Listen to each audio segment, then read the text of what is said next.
Okay, JB, it's another Zephyr here. It's like they're everywhere. I don't know how to keep track of them all, but this is not a project people have been watching until now. We seem to have a Zephyr Coupe problem. If you go anywhere else, they've never seen one. You go here, they're everywhere. My wife asked me the other day, because we were going through the titles and trying to figure out who belongs to who and who's on first. It's kind of mind-numbing when you consider there's 6 or 8 of them running around here. Yeah. A couple of them are exactly the same car, which is the 38 Zephyr Coupe. We have 2 of those. I don't know if anybody else in the world has one, much less 6 or 7 to sort through, but it does get confusing a little bit. This is a car that came out of Central California, and I bought this car for myself personally. I gave up my earlier 38 and was able to find another one. This one lived in Central California and didn't get near water or rust or salt. Obviously, if you look underneath the fenders, you can still see the factory paint. It's in place, and clearly there's no rust. There's no any evidence that was ever around moisture. So that's really good sign. I mean, it's really difficult to tell these things until you pull a car apart, and you can have a seller tell you all this. Sometimes he knows what he's talking about. Sometimes he's maybe hitting you with a couple wiffle balls, you know. He wants to get rid of the car. Everybody turns into a car salesman. Yeah, right. When a car is for sale. So you got to be careful of that. Now, when you take the paint off, and what we did, we just took a grinder and ground all the paint right off, because we really want to get all of it off, including any filler. If there's some filler, we want to get rid of that as well. And we found one spot here that's kind of noteworthy, where apparently there is a spot here that it's in a really suspicious spot. Okay. How do you get damage up on top of the car? You know? Right, yeah. I mean, I guess a seagull could have been killed and fallen at a great height. Right. That's where his bill hit. Maybe not. Maybe not. In any case, it's very shallow, but you can notice that it's a metallic filler, which means it's lead. So in the old days, they would grind it off. They would put a material on it that would clean the metal, and then melt lead into it. Interesting, and yeah. This is the way cars were put together right up until the 60s and 70s. They were still leading in this part of the car here, grafting this part to that car, because the stampings would have to be enormous in some cases and very difficult to make. This car has a one-piece top, which was really death-defying in the day because of the size of the stampings and the tooling that would be required. But Edsel Ford had absolutely no interest in the difficulties. He simply wanted the car to look like this, and you damn well better make it look like this. And so this car got made in spite of a lot of constraints that would have stopped another car dead in its tracks. The 36 Ford is a reasonably good example. It has a big hole cut out of the top here, because now you can make this panel and that panel and that panel. I see. Much smaller set of tooling, and then you just got a hole in the middle to fill. Right.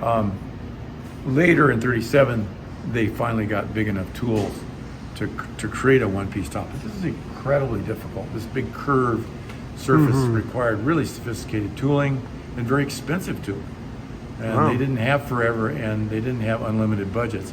So remember, these cars were built at aftermarket types of companies in and around Detroit. Ionia was one of the bigger houses that would take the chassis, the seats, the motors, and I believe the expression was car in white, which is kind of code for whatever the factory's going to send over to get us started. But we're going to have to create these tops. We're going to have to turn the basic chassis into an automobile by virtue of the stampings that we're going to create. And so Ford and Chevrolet and all these people just shoved it off to them and said, this is what I want. Here's the drawings. Make it look like this. Okay, now this particular car, what have you learned about the story of this car? Well, I mean, the story was it came from Central California. That could have been a story, or it could have been the truth. Turns out that after stripping all the paint off, that's probably was the case, because even down low where you'd expect to see some rust down here, you'd expect to see some condensation down here and water aggregate, a small amount of rust would be no big deal. Right. And That pretty much there's expected, I would think. absolutely nothing on this car. Wow.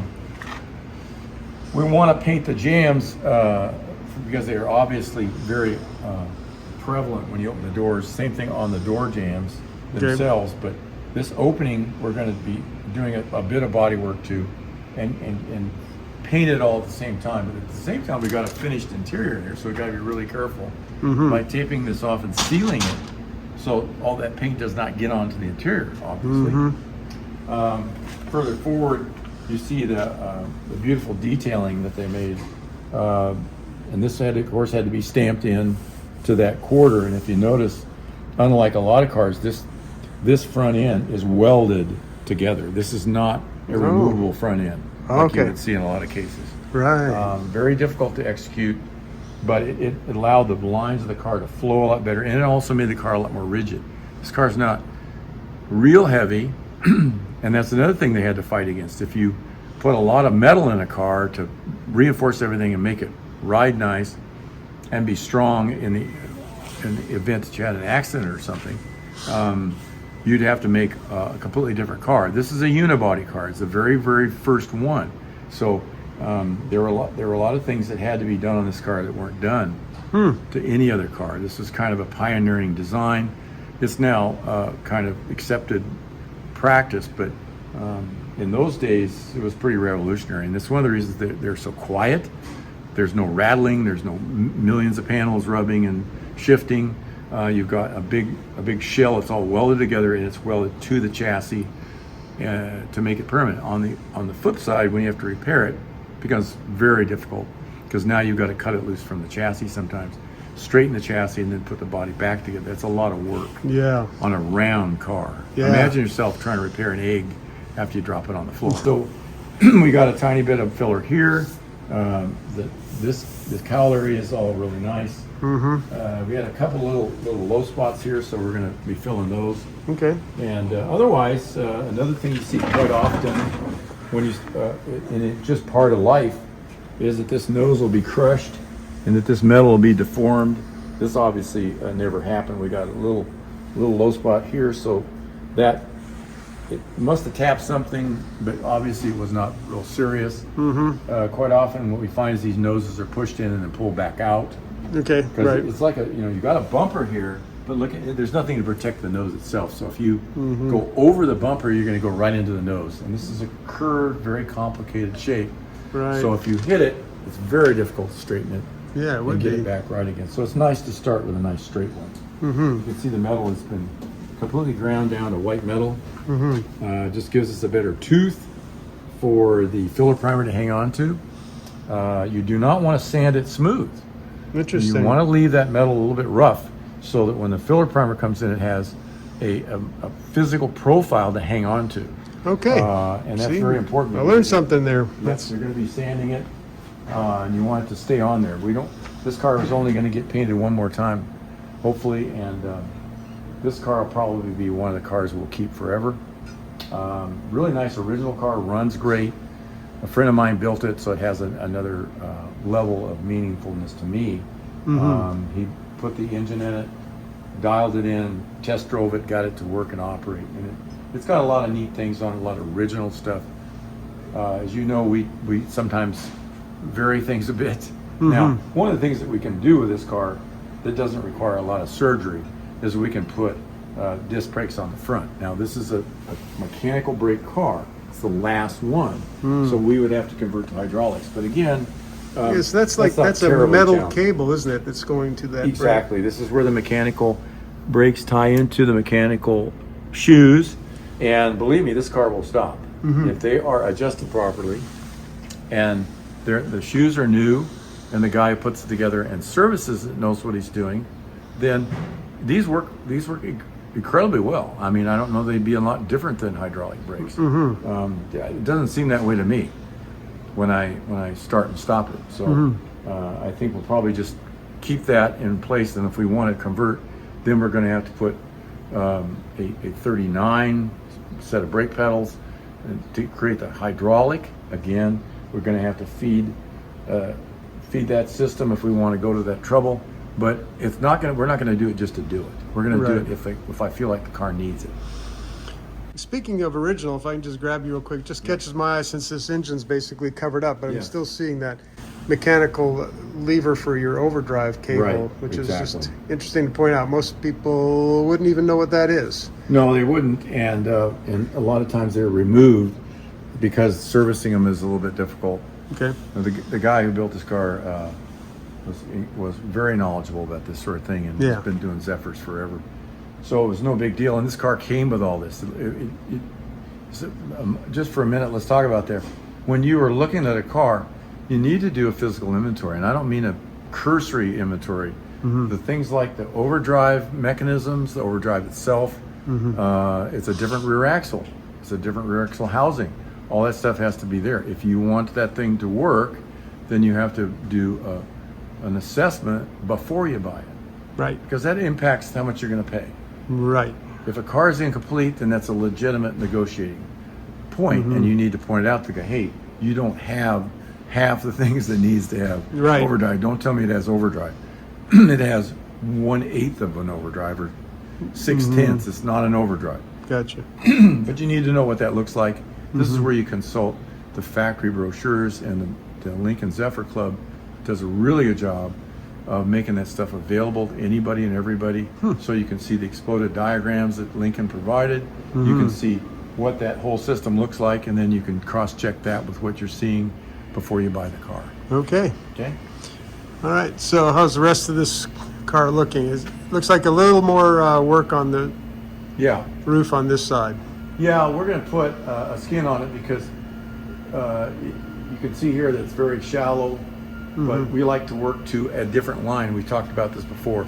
The original line of the car is never perfect. Don't tell me they are. They're not. Right. So if you're going to create a line above that line that's maybe only 20 mils above it, that gives us a pure line. These cars, when we finish them, are considerably better than when the factory finished them. Right. That's just a fact. Yeah. They were cranking them out, getting them done, and they were done across town. And they asked Edsel Ford one time, how long is the assembly line for a Zephyr? And he said, about 60 feet. That's because they didn't build them. Right. They did some work to them, and they provided parts, and they finished them, but it would have been built by an aftermarket company. The Coupes and Roadsters and convertibles are all built elsewhere and then brought in. Now the parts, of course, they shared parts with all the other cars, but more often than not, none of the big factories made anything but sedans. Yeah. They just didn't have time to fool with the convertibles, the coupes, and that sort of thing. So they were built elsewhere. So we got to look to those guys, and we're going to be doing a story about that. The aftermarket guys, the Ionians of the world, the other manufacturers who are seemingly unknown to most people, but they have really incredible role to play in the making of these cars. Cool.